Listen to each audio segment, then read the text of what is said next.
జీవితానికి ఒక గురి ఉందనుకో. ఇప్పుడు ఆ అమ్మాయి నేను కలెక్టర్ కావాలనుకుంది, ఐఏఎస్ నేను సాధించాలనుకుంది. ఇప్పుడు ఆ అమ్మాయి ఏమని కోరిద్ది? నాకు సావు రాట్లా అంటదా? ఒకవేళ తనకి ఏదైనా హెల్త్ ఇష్యూస్ వచ్చినా, దేవుడా దయచేసి నన్ను బాగు చేయి, ఎందుకంటే నేను అనుకున్నది సాధించాలి, నా కుటుంబానికి మంచి పేరు తేవాలి. పొట్టిదాన్ని కన్నారు, జానా బెట్టడి దాన్ని కన్నారు, పనికిమాలిన దాన్ని కన్నారు, పనికిరాని దాన్ని కన్నారు. దాని జీవితం ఏంది, దాన్ని ఎవడు చేసుకుంటాడు, దాని బతికేంది, అది అవిటిది అని నన్ను చుట్టూ ఉన్నవాళ్ళు అన్న మాటలు, నా తల్లిదండ్రులు నన్ను కన్నందుకు ఎంత వేదన పడ్డారో వాళ్ళ తల ఎత్తుకునేటట్టు నేను చేయాలి. ఆ తర్వాతే మరణం నాకు రావాలి. అప్పటిదాకా చావు కూడా నా దరి చేరకూడదు. దేవుడా దయచేసి నా ఆశయానికి జీవం పోయమని ఎన్ని మొక్కిందో, ఎంత మొత్తుకుందో. బతకాలని ఆరాటపడింది, బతికి చూపించింది. చదువుకున్న వాళ్ళకి ఇది ఛాలెంజ్, చదువులేని వాళ్ళకి ఏం ఛాలెంజ్? దానికి కూడా బోల్డ్ అంత సబ్జెక్ట్ ఉంది. ఒక రాష్ట్రంలో ఒక పెద్ద ఆయన ఉన్నాడు. దాదాపు 30 సంవత్సరాలు కష్టపడి ఒక కొండని మధ్యకు చీల్చి తన గూడెం ప్రజలు ఊళ్ళోకి వెళ్ళడానికి కొండ చుట్టూ తిరిగి వచ్చే పని లేకుండా తన జీవితంలో దాదాపు 30 సంవత్సరాలకు పైచిలుకు కాలాన్ని వెచ్చించి రోజు కొంచెం ఆ కొండను తొలవటం మొదలుపెట్టాడు. అక్షర జ్ఞానం లేని వ్యక్తి. ఎందుకో తెలుసా? అది కూడా మీకు దొరుకుతుంది నెట్లో. తన భార్య జబ్బుతో ఉన్నప్పుడు ఆమెను కొండ చుట్టూ తిప్పి తీసుకెళ్ళటం, హాస్పిటల్కి లేట్ అయింది, చనిపోయింది. గర్భిణీ స్త్రీలు వేదన పడుతున్నప్పుడు కొండ చుట్టూ తిప్పి తీసుకెళ్లాలంటే వాళ్ళకి దారుణాలు జరుగుతున్నాయి. తాగేదానికి నీళ్లు తెచ్చుకోవాలంటే కొండ చుట్టూ తిరిగి ఒక్క బిందె తెచ్చుకునేసరికి వాళ్ళ పని అయిపోతుంది. ప్రభుత్వాలు జోక్యం చేసుకొని దారేస్తాయా అంటే వేయలేదు, పట్టించుకోలేదు, దీక్ష పూనాడు. అక్షర జ్ఞానం లేని ఒక వ్యక్తి రాత్రింబగళ్ళు కష్టపడ్డాడు, అదే పనిగా పెట్టుకున్నాడు. విడి సమయాల్లో కొంత పని చేసి, అదిగో నేను చెప్పేది ఎదుగు చూడండి, ఫొటోస్ వచ్చినాయి చూడండి. ఆయన అదే పనిగా పెట్టినాడు. కాస్త కష్టపడి కాస్త కూస్త సంపాదించుకొని కడుపు నింపుకోవటం, ఇక మిగిలిన సమయం అంతా కొండను తొలవటం. పెద్ద కొండ, దాన్ని చుట్టూ తిరిగిపోవాలి. అదే మధ్యకు చీలగొట్టాడు అనుకో, ఈజీగా దాటి వెళ్ళిపోతారు. చుట్టూ తిరిగి గంట సేపు చేసే జర్నీ 5 నిమిషాల్లో దాటి వెళ్ళిపోవచ్చు. ఆయన అంటున్నాడు చూడండి, చదువు ఉంటుందంటారు ఆయనకి చదువు, కానీ సమాజ శ్రేయస్సు గురి ఆయన చేసిన పని ఈరోజు చరిత్రకి ఎక్కింది. ఇవన్నీ నేను మీకు ఎందుకు చెప్తున్నానంటే, జీవితంలో ఏదో ఒక లక్ష్యాన్ని మనం కలిగి ఉండి దాన్ని సాధించే దిశగా మనం ఆలోచించకపోతే, అడుగులు వేయకపోతే బ్రతికే ఒక చేదుగా అనిపిస్తుంది, బతకబుద్ధి కాదు. రెండవది, ఈ గురి, ఈ దర్శనం, ఈ భారం లేని వ్యక్తులు. ఆమెను చూడండి, ఆమె కొన్ని సాధించింది, ఏ వయసులోనో చూడండి. ఇలాంటి వాళ్ళు బోల్డ్ ఎంతమంది దొరుకుతారు నీకు పరిశీలిస్తే. కొంతమంది కొంచెం ఏజ్ మారగానే నా పని అయిపోయింది, ఇంకేం చేసేది లేని వీళ్ళే డైలాగులు వేస్తుంటారు. 80 ఏళ్ళు వచ్చినాయి మోషేకి, నా పని అయిపోయింది అనుకున్నాడు. ఏంది అయిపోయింది, రావయ్య నువ్వు సేవ చేయాలని చెప్పి పిలిచి ఐగుప్తుకు పంపించి 80 ఏళ్ల వయసులో మొదలుపెట్టి ఆ ప్రజలందరినీ బంధ విముక్తులు చేసి 40 ఏళ్ళు వాళ్ళని నడిపించి 120 ఏళ్ళు లైఫ్ ఇచ్చి తర్వాత తీసుకున్నాడు మోషేని. నేను ఇంకేం చేసేది, నా శక్తి అయిపోయింది, నా పని అయిపోయింది అని పనికిమాలిన మాటలు మాట్లాడుకొని నరాల వీక్నెస్ తెచ్చుకున్నావు నువ్వు. నిద్రమోహమా? ఏంది నీ పని అయిపోయింది? మరి 70 ఏళ్ల ముసలమ్మ 51 బహుమానం ఎలా పొందింది? గోల్డ్ మెడల్లో. పని అయిపోతేనా? ఒక గురి, ఒక గమ్యం, ఒక దర్శనం, ఒక భారం. భూమి మీద సాధించడానికి ఏమీ లేవా? ఒక్కసారి ఆలోచించండి. ఏ కారణం లేకుండానే నిన్ను దేవుడు పుట్టించాడా? ప్రతి మనుషుడు వేసుకోవాల్సిన ప్రశ్న అది. ఏ కారణం లేకుండానే, నీ వలన ఏ ప్రయోజనం లేకుండానే ఈ భూమి మీద నిన్ను ఉనికిలోకి రానిచ్చాడా దేవుడు? నీకంటూ ఈ భూమి మీద ఉనికి ఇచ్చాడంటే, నీకంటూ జన్మనిచ్చాడంటే, నువ్వు సాధించాల్సినవేవో ఉన్న ఈ దేవుని ఆలోచనల్లో. నీ వలన ఈ భూగ్రహానికి కొంతైనా మేలు జరగాలి, ఉపయోగం జరగాలి, ప్రయోజనము జరగాలి. అది జరగనప్పుడు నీ బ్రతుకు ఉండేమి, లేకపోతే ఏమే. కాబట్టి ఒక దర్శనం, ఒక గురి, ఒక ఎయిమ్ మనం కలిగి ఉండాలి కదా. లేకపోతే జీవితంలో ఈ మూడు మనం ఎదుర్కోవాల్సి వచ్చేది. ఒకటి, బ్రతుకు చేదు, బతకబుద్ధి కాదు. రెండవది, ఈ గురి గమ్యం లేనివాళ్ళు లేదు. ఒక గురి కలిగి పోయే వాళ్ళతో వసంతం ఆడుతుంటారు. ఈ గురి గమ్యం లేనివాళ్ళు ఒక గురి కలిగి పోతుంటారు, వాళ్ళతో ఆడుతుంటారు. నువ్వు నన్ను పట్టించుకోవట్లేదు, నువ్వు నా గురించి ఆలోచించట్లేదు, నువ్వు నా గురించి అసలు ఏమీ బాధ్యత లేకుండా ఉన్నావు, నువ్వు అలా చేస్తున్నావు, నువ్వు ఇలా చేస్తున్నావు. ఇక వేరే పని లేదు కదా వీళ్ళకి. వీళ్ళ బతుకు ఏదన్నా సాధిద్దాం, అటు దైవికంగా కానీ ఇటు భౌతికంగా కానీ ఏదో ఒకటి సాధిద్దాం. పిల్లల్ని కన్నాం, పిల్లలకి రెక్కలు తెద్దాం, వాళ్ళని తీర్చిదిద్దుదాం, లేకపోతే 4 ఆత్మలకు సువార్త చెబుదాం, లేకపోతే కష్టపడుతున్న భర్తకి ఏదో ఒక విధంగా చేయూతను అందిద్దాం. నేనంటూ ఎంతో కొంత సాధించిన చరిత్ర ఉండాలి కదా అన్న ఆలోచన వీళ్ళకు ఉండదు. ఈ గురి గమ్యం లేనోళ్ళు పనికిమాలిన విషయాలన్నీ పెట్టుకొని ఇంటోళ్ళని బయటోళ్ళని శోధిస్తూ ఉంటారు. వీళ్ళకి రెండో పని లేదు కదా. వీళ్ళు సాధించేదానికి గురి లేదు, గమ్యం లేదు, వీళ్ళ బతుకు అర్థం లేదు. తింటాం మాత్రం 3 పూట్ల తింటాం, పోయి రావటం, ఇదే కార్యక్రమం. ఇక గ్యాపుల్లోనేమో శోధన, ఇంటోళ్ళని పీడించటం, ఆడోళ్ళు కానీ మగోళ్ళు కానీ. ఈ గురి లేని బతుకులకి ఏ లక్షణాలు ఉంటాయి? కొంపదీసి ఈ టైపు సరుకు ఇక్కడ కూర్చున్న వాళ్ళు ఎవరన్నా ఉంటే దయచేసి మారు మనసు పొంది ఒక గురిని జీవితానికి ఏర్పరచుకోండి. ఒక స్పష్టమైనటువంటి దర్శనం కలిగి బతకండి. నువ్వు భౌతికంగా సాధించినా సరే, ఆధ్యాత్మికంగా సాధించినా సరే, నువ్వు ఆ విధంగా సమాజానికి ఉపయోగపడవచ్చు. ఆత్మీయంగా ఉపయోగపడవచ్చు, భౌతికంగా కూడా ఉపయోగపడవచ్చు.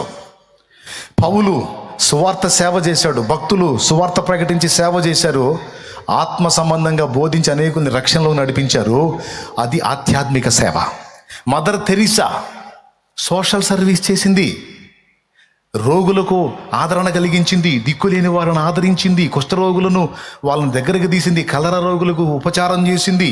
తన జీవితం సాటి మనిషి సేవకు అంకితం అన్నట్టు బతికింది.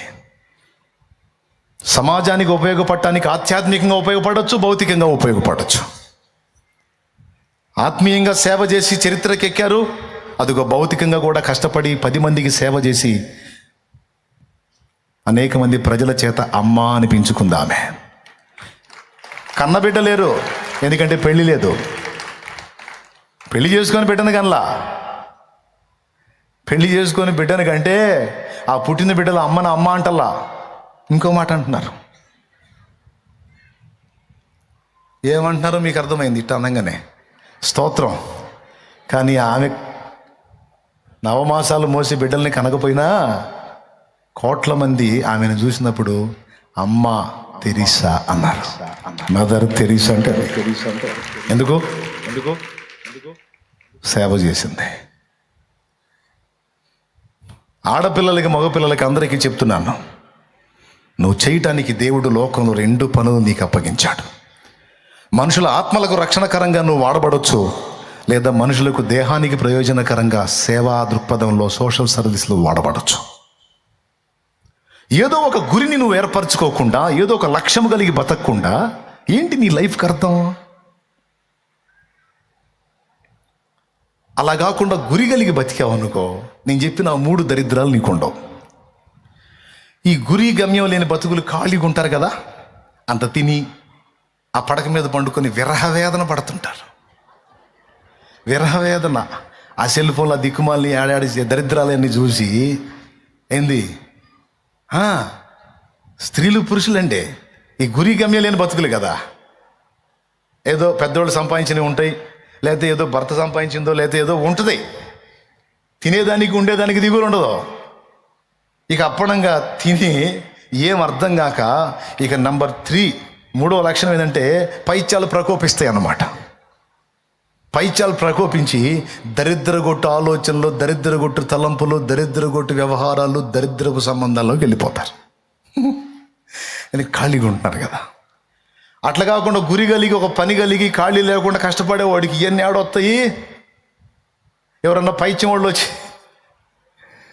హడావుడు చేసినా అంత ఖాళీ లేదు సలాం అంటాడు, అంత ఖాళీ లేదురా బాబా సలాం అంటాడు.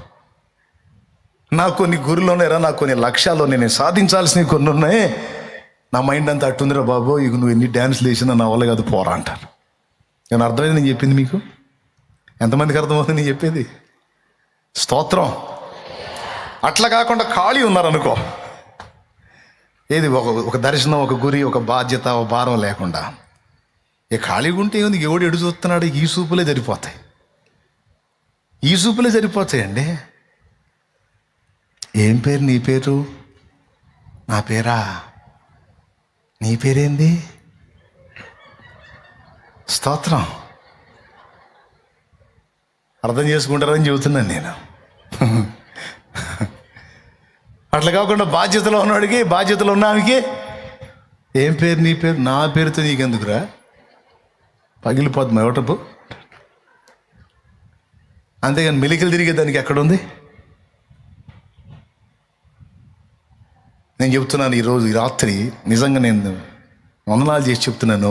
దేవుని ఏర్పాట్లో ఉన్నోళ్ళు ఈ రాత్రి అందుబాటులో ఉన్నారనుకుంటున్నాను నేను. ఈరోజు ఈ సందేశాన్ని దేవుడు ఇప్పిస్తున్నాడు. దేవుని ప్రణాళికలో ఉన్నోళ్ళు ఈ రాత్రి ఇక్కడ ఉన్నారు. హల్లెలూయా, హల్లెలూయా. మంచి మనస్సాక్షి కలిగిన వారుగా మీరు ఉన్నారని నమ్మి నేను చెప్తున్నాను ఈ విషయాలు. చర్చిలో ఒక అమ్మాయి కూర్చొని వాక్యం ఏంటంటే, ఎవరో ఏవేవో శబ్దాలు చేస్తుంటే కూటం అయిపోయినాక ఆ అమ్మాయి పాస్టర్ దగ్గరికి వచ్చి, మన చర్చి వాళ్ళకి డిసిప్లిన్ లేదండి, క్రమం లేదు, క్రమశిక్షణ లేదు, న్యూసెన్స్ ఎక్కువ, సౌండ్లు చేస్తూ ఉంటారు, వాక్యం వినలేరు, వాళ్ళ శబ్దాల దెబ్బకి, వాళ్ళ గొడవ దెబ్బకి అసలు కాన్సన్ట్రేషన్ కుదరట్లేదు, ఏకాగ్రత రావట్లేదు, ఇట్లయితే కష్టం కదా అందుట. ఆయన అన్నట్ట, ఒక చిన్న పని చెబుతా, చేస్తావా తల్లి అన్నట్ట. చెప్పండి చేస్తానంటే, ఒక గ్లాసు నిండా పాలు పోసి నిండా ఇక్కడ దాకా పైకల్లా పోసి ఇది చేతిలో పట్టుకొని ఒక్క చుక్క కూడా కింద పోకుండా మందిరం చుట్టూ ఒక్కసారి తిరిగి రామ్మా అన్నట్టు. ఎందుకు అన్నట్ట. చెప్పింది చేయమ్మా అంటే ఆ గ్లాస్ పట్టుకుంది, ఒక్క చుక్క కూడా కింద పోవద్దన్నాడు కదా, ఇక పోనీయకుండా అలాగా తిరిగి నీట్గా వచ్చిన తర్వాత అడిగాడు, జాగ్రత్తగా తెచ్చా, ఒక డ్రాప్ కూడా కింద పడుకున్నంటే, చూడండి పాస్టర్ గారు చుట్టూ చూడండి, ఎక్కడ కూడా పొరలని లేదు, ఒక్క డ్రాప్ కూడా కింద పడలేదు, పర్ఫెక్ట్గా తీసుకొచ్చాను అన్నట్టు. సూపర్. మరి ఇది తీసుకొని తిరుగుతూ ఉన్నప్పుడు అటుపక్క సుబ్బయ్య ఇందా కేకలేశాడు, నీ కింద పడ్డదా అని అడిగాడంట. ఎవరు కేకలేశారు? నాకు తెలియదు అందంట. ఎందుకు తెలిసిద్దమ్మా? నీ దృష్టి అంతా పాల మీద ఉంది. ఇటుపక్క ఫలం దగ్గర ఇంకొక సంగతి జరిగింది, తెలిసిందా? నాకెందుకు తెలిసింది? తెలియదు. ఎందుకంటే దృష్టి అంతా ఎక్కడ ఉంది? నువ్వు పెట్టాల్సిన దగ్గర దృష్టి పెడితే ఎవరు ఎన్ని గోళ్ళు చేసుకున్నా అవి ఎక్కవమ్మా నీకు అన్నాడట. నీకేమైనా అర్థమైందా? ఎంతమందికి అర్థమైంది? ఇది అర్థం కాకపోవడానికి ఏం మర్మం అయింది. ఇప్పుడు ఇది మీకెందుకు చెప్పాను నేను అంటే, ఏదైనా ఒక దాని మీద మనం దృష్టి కలిగి నడిస్తే దానికి ఆపోజిట్లో ఎన్ని డిస్టర్బెన్స్లు వచ్చినా అవి మనల్ని కదిలించజాలవు.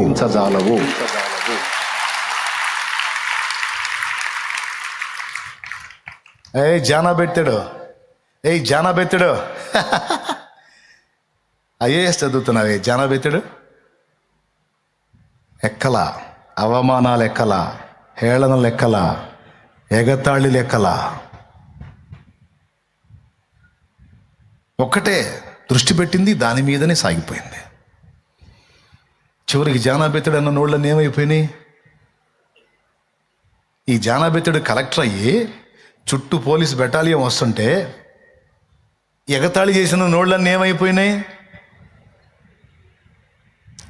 ఎళ్ళబెట్టుంటాయి, నోళ్ళు ఎళ్ళబెట్టుంటాయి. జనాలది ఏముందండి, అటైతే అటు అంటారు, ఇటైతే ఇటు అంటారు. గెలిచామనుకో, నాకెప్పుడో తెలుసు ఆ మనిషి సామాన్యుడు కాదు, సాధిస్తాడని నాకు ఫస్ట్ నుంచే తెలుసు అంట. బోర్ల పడ్డామనుకో, ఏందో పెద్ద సాధించాలని, ఏంది వీడు సాధించి బొంద అంటారు. వాళ్ళ మాటలయ్యి పలుగాకుల లోకం. స్తోత్రం. దాన్ని నోటిని తాళం వేసేటట్టు, ఆ నోరు వెళ్ళబెట్టేటట్టు నువ్వు సాధించాలి. దానికి దేవుడే నీకు చైతన్యం. అది తాగుబోతాడు, వాడు పెద్ద గాలుడు, వాడు అట్లాంటోడు, వాడు ఇట్లాంటోడు. ఓకే, తెలియనప్పుడు గాలోడే, తెలియనప్పుడు తాగుబోతోడే, తెలియనప్పుడు తిరుగుబోతోడే, తెలియనప్పుడు కోపిష్టోడే, పాపిష్టోడే. కానీ ఈరోజు దేవుణ్ణి తెలుసుకున్నాడు, అద్భుతంగా మారాడు, వాడు 10 మందికి ఆదర్శమయ్యాడ్రా. ఆ అమ్మాయి తెలియనప్పుడు విచ్చలవిడిగా బ్రతికిందే, కానీ తెలుసుకున్న తర్వాత మారింది. ఈరోజు సభ్య సమాజానికి ఆ అమ్మాయి ఒక బాసటగా ఉందిరా. దేవునికి స్తోత్రం కలుగునుగాక. జీవితాన్ని అలా స్పష్టంగా అధ్యయనం చేయకపోతే నువ్వేం సాధించలేవు. నీ టైం అంతా వేస్ట్ అయిపోయింది. పలుగాకుల మాటలను లక్ష్య పెట్టొద్దు, ఒక్కటే దృష్టి పెట్టును. ఏదో ఒకటి నేను దేవుని కొరకు సాధించాలి, సమాజం కొరకు సాధించాలి, ప్రభువుకి, సమాజానికి, కుటుంబానికి దీవెనకరంగా నేను ఉండాలి. దాని మీద నేను దృష్టి పెట్టాలని దృష్టి పెట్టు. ఇప్పుడు నేను చెప్పిన 3 నువ్వు జయిస్తావు. ఒక అద్భుతమైన సూత్రం ఈ రాత్రి మీకు అందించాను. బ్రతకాలనే ఆరాటం నీలో ఉండాలన్నా, పనికిమాలిన విషయాల్లో వ్యాజ్యం నీకు ఉండకూడదన్నా, పాపపు తలంపులు, పాపపు ఇచ్చల్ని అధిగమించి నువ్వు గెలవాలన్నా, గురిని ఏర్పరుచుకొనటం అనేది ఒక్కటే మార్గం. Empty mind devils workshop. ఖాళీ మనసు దయ్యాల కర్మాగారం. వద్దు, దాన్ని ఖాళీగా ఉంచొద్దు. అటు దేవుని కార్యాలు, ఇటు మనుషుల కార్యాలు నెరవేర్పు కోసం ఒక లక్ష్యం కలిగి పరిగెత్తాలి. ఇది నా లైఫ్లోనే నేను పరిశీలించుకున్నానండి. ఒక గురి కలిగి ప్రయాణం చేసినప్పుడు చెత్త వ్యవహారాలు ఎన్ని నా చుట్టుముట్టినా అవి నన్ను గెలవలేకపోయినాయి. గురిని పక్కన పెట్టి ఎప్పుడైతే నేను ఖాళీగా ఉన్నానో, అబ్జర్వ్ చేసుకున్నానో, ఎక్కడెక్కడ దరిద్రం అంతా నా దగ్గరికి వస్తుంది. అప్పుడు నాకు అర్థమైంది, ఊరి తేడా ఇదే. నిజమే. బైబిల్లో కూడా దేవుడు ఆదామును సృష్టించినప్పుడు ఏదెన్లో తోటేసింది ఎవరు? పెద్దగా చెప్పండి. దేవుడే. తోటేసి ఆదాం హవ్వలను అందులో పెట్టి ఏం చెప్పాడు? మీరేం చేసేది లేదు, హాయిగా తోటలో తిరగండి, అప్పణంగా తినండి, నిద్రపోండి అని చెప్పి ఎక్కడన్నా చెప్పాడా? తోట వేసి ఆదాం హవ్వలను అందులో ఉంచి పని చెయ్యమన్నాడు. ఖాళీగా ఉండొద్దన్నాడు. ఏదెనులో తోట వేసి ఆదామును అందులో ఉంచాడు. ఎందుకంటే తోటను సేద్యపరచుటకు అనుంది. సేద్యము అంటే వ్యవసాయం. ఎందుకు ఉంచాడు ఆదామును అందులో అంటే పని చేయటానికి ఉంచాడు. రేపు చచ్చిన తర్వాత, మనం పరలోకం పోయిన తర్వాత మళ్ళీ ఖాళీగా ఉంటాం అనుకోవద్దు. మళ్ళీ రేపు పోయిన తర్వాత కూడా పని ఉంది. అంటే మానవ జాతి ఆరంభంలో పని అప్పచెప్పాడు. రేపు చచ్చి దేవుని రాజ్యానికి చేరిన తర్వాత, పరలోకం చేరిన తర్వాత కూడా అక్కడ పని ఉంది, ఇక్కడ పని ఉంది, అక్కడ పని ఉంది. ఈ మధ్యలో ఖాళీ ఎందుకండి? ఈ మధ్య గ్యాప్ ఎందుకు ఇచ్చాడు తెలుసా? నువ్వు సాధించాల్సిన పనులు భూమి మీద సాధించమని ఇచ్చాడు పిలుపు. ఎవరిని ఖాళీగా ఉండమనలేదే, ఎవరిని ఖాళీగా ఉండమల్లా. జీవితంలో ఏదో ఒకటి సాధించాలనే లక్ష్యం పెట్టుకో.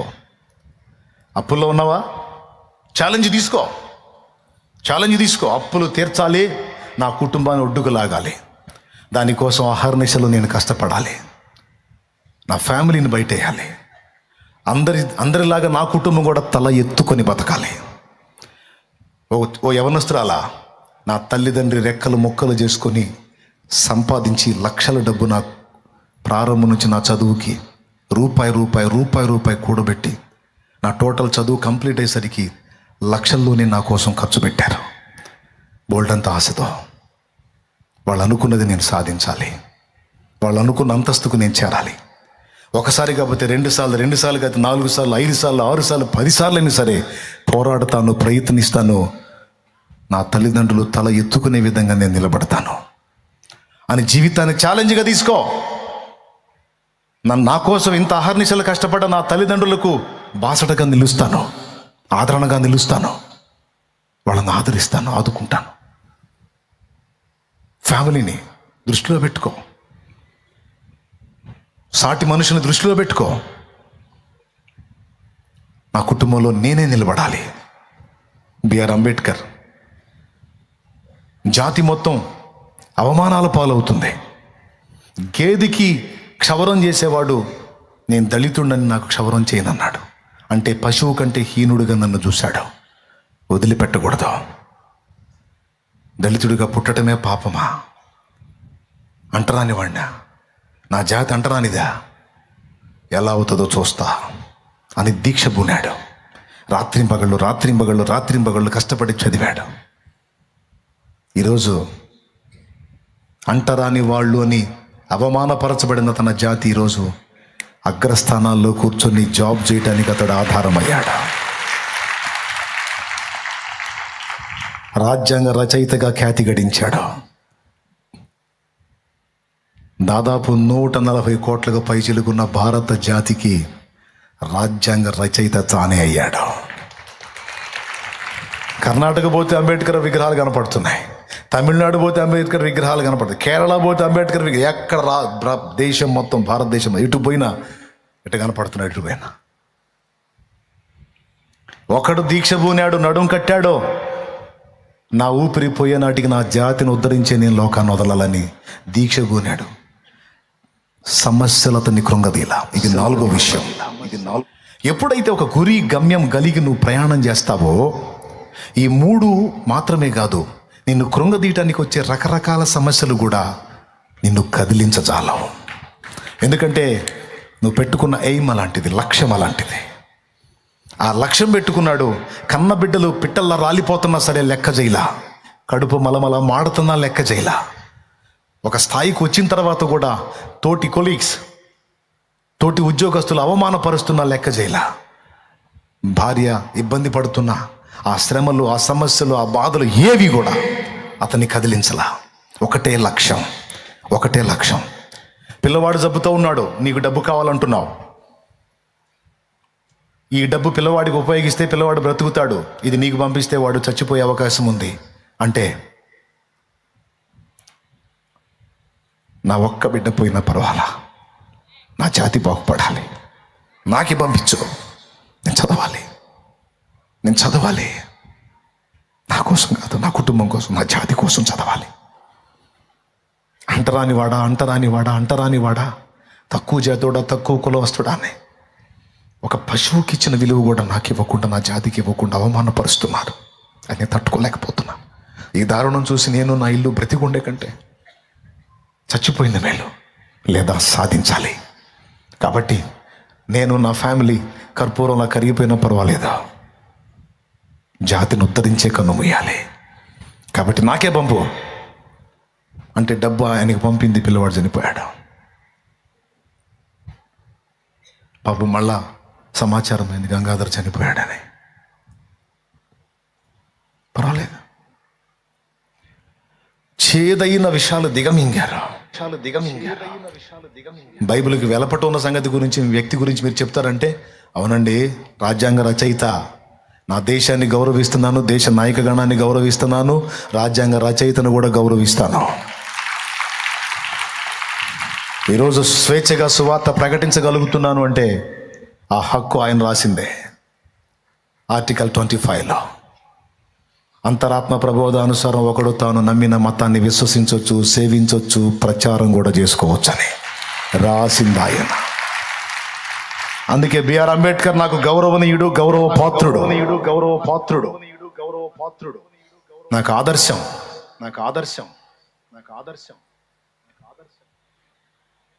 దేవునికి స్తోత్రం చెప్పండి. ప్రియ బిడ్డలారా, ఈ రాత్రి మీరు ఆలోచన చేయండి. ముందు చెప్పిన 3 కాదు, 4వది శ్రమలు కూడా నిన్ను కదిలించవు. చేదైన పరిస్థితులు నీ చుట్టుముట్టినా నువ్వు పెట్టుకున్న లక్ష్యాన్ని సాధించే దిశగా నువ్వు అడుగులేస్తుంటే ఏవి నిన్ను ఆపజాలవు. అన్నిటినీ దిగమింగుకొని వెళ్ళిపోతావు. కానీ ఎప్పుడు నీ జీవితానికంటే ఒక గురిని ఏర్పరచుకున్నప్పుడు, నువ్వు సాధించాలని కొన్ని లక్ష్యాలను ఏర్పరచుకున్నప్పుడు మాత్రమే అది సాధ్యమైతే. చదువు లేని వాళ్ళకంటే కొంచెం అర్థం అవ్వచ్చు, కాకపోవచ్చు. చదువుకున్న నీకు తెలియదా?